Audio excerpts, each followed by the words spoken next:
We're going to be sending letters out in about a week and a half, 2 weeks. But I'll let you know in about 2 weeks, within 2 weeks. I could answer that question better in 2 weeks. I'll do this at some point over the next 2 weeks. I'll announce it over the next 2 weeks. 2 weeks from now. You trust President Putin? You know, in about 2 weeks. You can ask that question in 2 weeks, and we'll see. It'll be out in about less than 2 weeks.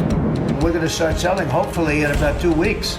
I will make my decision whether or not to go within the next 2 weeks. 2 weeks, 2 weeks. I play that montage not to say anything negative about the president, but to really point out something that President Trump is a professional upsetter of norms. And I think a lot of people are failing to realize that.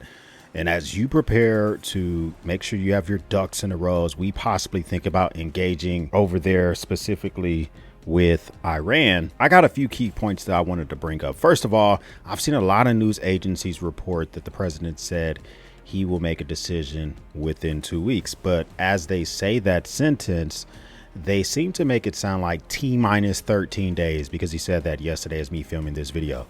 That's not what he said. Within 2 weeks is similar to like, pay me my money within 2 weeks. I need my money within 2 weeks, preferably not close to the end of the 2 weeks. Okay, so a lot of people seem to be reporting it T-minus 13 days for him to make a decision. I don't read it that way. He has a way of always using the 2 week mark to kind of kick the can down the road for a subject or give himself more time to think about something, or maybe we have a distraction that comes up. But the preference for the 2 week time frame is well documented. Here are some situations why I think the 2 week time frame has a significant part in regards to exactly for potential escalations for Iran. And first thing I want to point out is the finite nature of the Israeli defense capabilities against missile attacks. While Israel possesses crazy good, sophisticated, multi-layered air defense system, it's finite. It's not forever, and it costs a lot of money to run that bad boy, including the advanced and extremely expensive THAAD, or Thermal High Altitude Air Defense System. This thing cost $1 billion to acquire. Other countries want one. Saudi Arabia wants one. There's a lot of folks. I think Raytheon is the folks that are making this primarily. It takes a crew of 100 people to run it. But this system is so crazy important because this can take out high altitude interceptions. And this is Iran's, mostly their area for their ballistic missiles. This is their range currently. You see, it can go far east into China. It can go far west into the Mediterranean Sea, over there near Egypt. So there's a wide ranging where their missiles can go. That's why it's important for them to have the THAAD system. And what is a THAAD system? The THAAD system is ran by 100 people because it needs radar, it needs fire and control communications, it needs the launcher itself, it's mobile, it costs a lot of money. So it's about $1 billion to a $1.8 billion. And every time they deploy this system, it's like $1 million per interception. So that can be really expensive just to operate that, plus the opportunity cost for 100 soldiers to run this system. So that's one thing to think about. And then they always have their renowned, and everyone knows, the Iron Dome. But the Iron Dome is not for high altitude intercepts. It's for those short range missiles, a lot of stuff coming over from Gaza. It's kind of a last minute type thing. That's also finite. So you got the THAAD, you got the Iron Dome, and those resources are not inexhaustible. The U.S. is not going to just continue to pump and give them more stuff. Each interception costs a lot of money. High volume missile barrage could over time deplete their interceptor stockpile. So that 2 week thing, the 2 weeks notice, it has a meaning. The strategic implications of the finite underscore the gravity of the potential conflict. Now, here's my take. I want to state this before I go over any of the 10 things why I think we may go sooner than 2 weeks. Here's my take. Let me say it early and let me say it often. If Iran is on the verge of developing a nuclear weapon and refuses to negotiate, I think we should strike. But I don't know if we should do the strike the way we're thinking about doing it. But I just want to state it again. If Iran is on the verge of making a nuclear weapon, whether that is in 2 weeks, 6 months, or 18 months, I believe we should strike. And that is my stance, especially if they refuse to negotiate. But I want to know what does on the brink mean, because for 3 decades, we have been told that they're on the brink, and I'm looking for honest information in this. And I understand every American cannot have all the information that our intelligence has, that the Israeli military has. We can't have all that type of stuff. But I have an issue when internally within the executive branch, the DNI, the National Intelligence Chief, specifically Tulsi Gabbard, and then other components of the executive branch are contradictory statements when it comes to the intelligence for them having those weapons. If the American people can't be fully informed, then our representatives in Congress should be fully informed. And I think they should be forced to take a vote for declaring if we should make that strike on Iran. That being said, let me tell you why I think that we actually may do the deed within 2 weeks and not at the end. First off, let's just look at some stuff that's been going on in the region.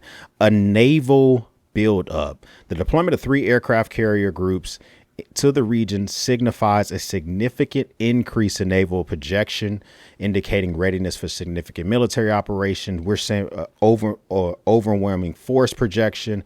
The Navy technically is decreasing their opportunity cost by putting so much assets in one region, but we're doing it for a reason. So number one, I think it's very significant that the Navy has deployed 3 strike groups within the Middle East region, but that also has to do with the Air Force and the Navy, because they're kind of, they're hand in hand.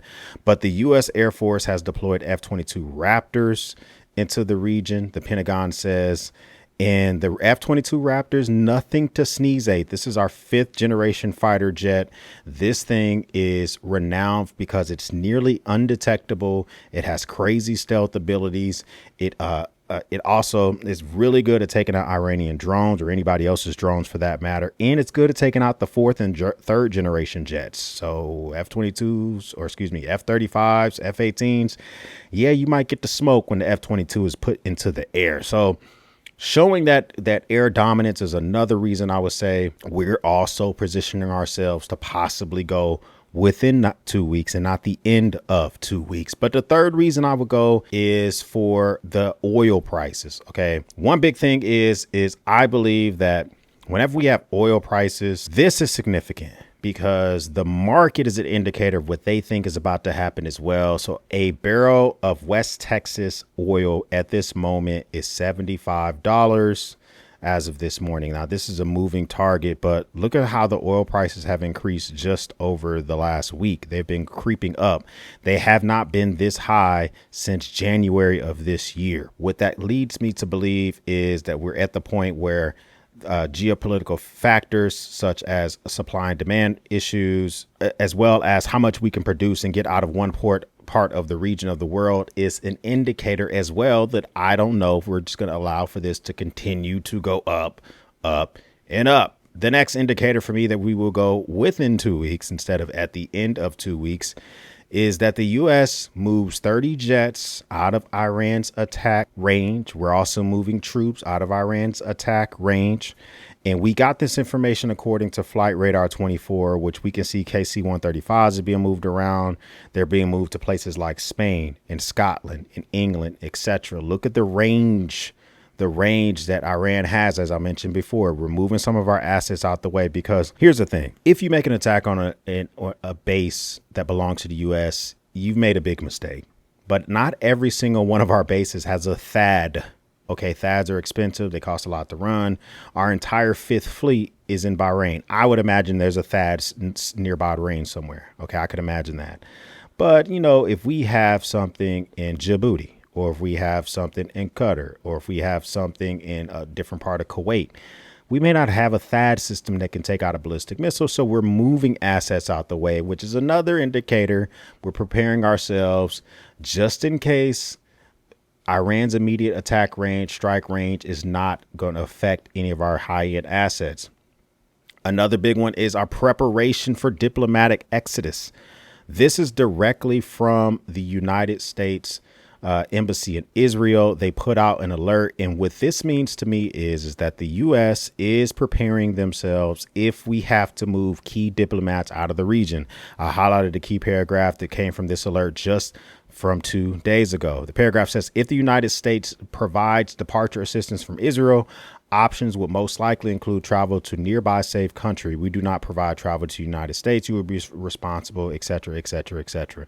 What this means to me is that we may not have started moving key assets, diplomats out of the area, but we have authorized family members to leave. Some have chosen to do so, and we're preparing some of our diplomats to leave the region by having them fill out a form. Literally fill this form out so they can get information about how many people you have with you. So if we need to send in a QRF or a quick reaction force, we know exactly how many birds to send into the area, et cetera, et cetera. So we're seeing a stage for possible diplomatic exodus as well. Next thing is we are actively defending Israel with our missile interceptors. I talked about the THAAD, super expensive to run, takes a lot of manpower to run. It's a finite. We're bringing in our assets. We're bringing in those carrier groups, which they themselves have the ability to take down missiles, ballistic missiles. I don't know if those can be done from a ship. Maybe. I don't know everything about our destroyers and our ships, but we are still intercepting missiles on behalf of Israel. Something's coming over from Iran. We are racing to defend Israel with some of our interceptions as well. And when we're participating in that with the defense operations for potential threats, I think we are also not going to just want to be continuing to use our own assets. And that's another reason why I think we may go within 2 weeks and not the end of 2 weeks. Before I jump into the next one, if you're getting good value out of this video, hit the subscribe button. I would love to have you part of the battalion. Also consider hitting the like button. Lets YouTube know you like this type of stuff and I can creating content like this. The next one I want to jump into specifically is Iran's threat with the Strait of Hormuz, or Hormuz, however you pronounce it. Okay, this is the thing. Navigational warnings. They're advising ships to avoid the waters around Iran as they go through this strait. We got to send barrels of oil through this strait. 21 million barrels of oil go through the Strait of Hormuz every single day.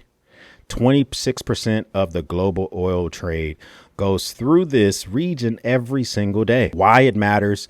Iran is threatening to shut it down. Now we're having to put some of our naval assets in the area because if they try it, we got to give them the smoke. No, the Saudis don't want them to do that. The Emiratis don't want them to do that. The Kuwaitis don't want them to do that. There's a lot of countries that have vested stakes for us, for them not to try to shut down that strait. But now we're moving stuff into the region to make sure that that does not happen. If it were to happen, it would be really, really bad, especially for oil prices around the world. We're also kind of doing some stuff like regional diplomacy. This is number 7, regional diplomacy. A lot of people took President Trump meeting with the Pakistani army chief as, I don't know if they read that correctly, because he said that he stopped the war between Pakistan and India. Okay, maybe that's cool. But what I really think he's doing is he's staging other diplomatic areas where we could have cooperation to put some of our assets in the region. I mean, let's just think about this. India is right there, or Pakistan's right there west of India, and they're literally touching Iran. So if we're right here and we're looking about Pakistan and you're meeting with the army chief for Pakistan, we're also expanding our diplomatic relations. First time that this has been done with somebody other than the head of state of Pakistan in years. President Trump he just had lunch with him the other day. That's a big thing because he did it while this Iran-Israel war had broken out. It wasn't beforehand. He did it during that. And I think that that's a big one as well. Next one here is Iran shut down their own internet to keep from cyber attacks. They're saying that Israel is going after the hearts and minds, and they're purporting dishonest views, et cetera, et cetera. So they shut down their own internet, near blackout. A lot of people in Iran don't even know when missile attacks are coming unless they hear the sirens. They can't follow some Twitter account or follow some social media account or follow a news agency because they don't have internet. So they're not really informed of when the missiles are coming down. That's really not making them pissed off at their government. They're pissed off at Israel and America. So that's fueling the fames of people inside of the country who are saying death to America, death to Israel. And because they don't have access to be able to communicate outside their country, which is a really big thing. That's so funny that they shut down for cyber attacks when they themselves do it all the damn time. But Israel was doing tactical disruptions to communications and infrastructure. That adds another layer to why I think this may happen within 2 weeks, because within people in the country, they're getting more stirred up, and that may not be a good thing. Another thing that I don't 100% know if people are considered is the lessons learned from the past. We're going to talk about when President Trump had the strike order to take out Soleimani. The big thing is there's so many different reasons, but the biggest reason that I think we will go within the next 2 weeks and not the end of the 2 weeks is that the president has already approved the strike plan. We don't know what the strike plan is. We don't know if B-2 bombers are coming from Diego Garcia, which is in the Indian Ocean, which is owned technically by the Brits, but we are able to put our assets there. If the birds are going to come from Missouri and be refueled on the way, even though they can go 6,000 miles, freaking B-2 bombers are beasts, they're manned by 2 people. Or if they're going to go from somewhere else on the globe where we don't even know where the B-2s are at, because we don't need to know everything. Those are 10 reasons I think we go in the next 2 weeks and not at the end of those 2 weeks. That lists out everything that why we may do it. But I have a question to propose to you. Have we not learned our lessons from the past? Should we ask ourselves this question? Should congressional approval, the people that we elected to go represent us, be required prior to making a strike on Iran? It's a question I wonder. President Trump is a professional upsetter of norms, and that's okay. There's nothing wrong with that. We don't always need to do stuff the normal way, but this is one situation where I kind of want to see things possibly done the normal way.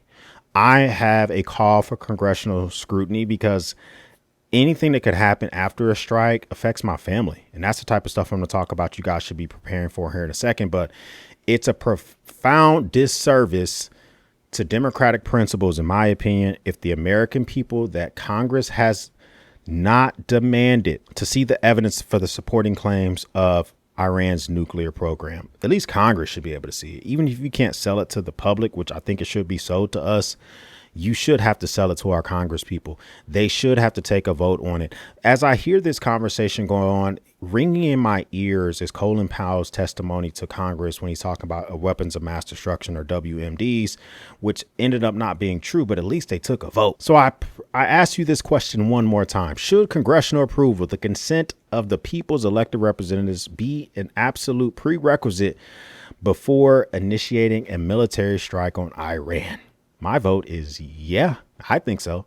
But even if we don't get that, you heard my answer earlier, right? If we got to do it, we got to do it. My fear is that someone is in the president's ear and telling him about his successes during his first term. He successfully had a assassination done on the one of the leaders in Iran, Soleimani. He was responsible for hundreds, if not thousands, of American troops' deaths, and he needed to be taken out. 100%. But there was a lesson learned there, and it could be the wrong lesson, because if someone's in the president's ear saying, hey, look, you took out Soleimani, they ain't even do shit. You know what I'm saying? You should be good. Let's just go ahead and make this shit happen. Imagine someone's in his ear saying that. I think that this could be significantly bigger than taking out that general or whatever the hell his rank was. I don't think that big picture, everyone's thinking of it that way, because if you're just using the example of taking him out and there wasn't sleeper cells activated and tons of cybersecurity attacks and attacks on our bases in the area and shutting down the Strait of Hormuz and going after Israel, none of those things happened. I perceive that people think, oh, everything's fine and dandy. Let's just do it all again. But there's a potential bigger picture issue. The first one I'm worried about are sleeper cells being activated. Here's a knucklehead who was caught with improvised explosive devices, or IEDs, and he got arrested as he should have been. Here's this. Tonight, a suspect in an explosives investigation arrested just hours ago, and it's a case that began several days ago. That man now facing several charges, including unlawful manufacture of a destructive device. It is 11 o'clock. Thanks so much for joining us. So that's crazy. 13 of those found, 13 improvised explosive devices found in a home of an armed man arrested at No Kings rally. He was arrested at the No Kings rally. I think they found some stuff on him they thought was suspect, and then they found the rest of the shit at his house.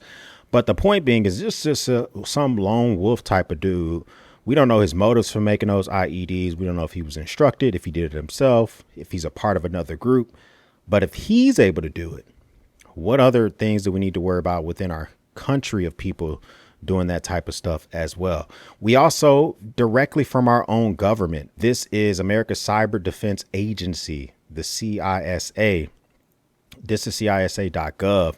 They talked about in 2024, Iran-based cyber actors enabling ransomware attacks on U.S. organizations. The summary of this article basically is Iran's doing a whole lot of cybersecurity attacks since 2020.